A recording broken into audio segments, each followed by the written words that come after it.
Kembali bersama saya Nurana Aina melaporkan Negeri Sembilan Festival 2025 yang kini berlangsung di Dataran Nilai.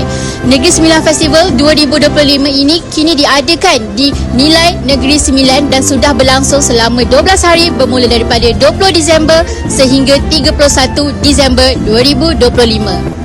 Suasana di Dataran Nilai dipenuhi kehadiran pengunjung yang mengambil peluang menikmati kemeriahan Negeri Sembilan Festival 2025. Penganjuran festival berskala negeri ini bukan sahaja menarik minat penduduk tempatan, malah pengunjung dari luar Negeri Sembilan. Sepanjang festival berlangsung, pelbagai aktiviti disediakan termasuk gerai makanan, pameran serta persembahan pentas yang mencirikan suasana. Pengunjung daripada pelbagai peringkat usia dilihat hadir bersama keluarga dan rakan-rakan menjadikan festival ini sebagai destinasi riadah hujung tahun. Selain memberi hiburan kepada orang ramai, festival ini turut membuka peluang kepada peniaga-peniaga kecilan tempatan untuk menjana pendapatan serta memperkenalkan produk mereka kepada halayak lebih luas. Kemeriahan yang tercetus di sekitar Dataran Nilai jelas mencerminkan peranan NS Festival 2025 sebagai platform penyatuan komuniti dan pembangkit aktiviti ekonomi setempat.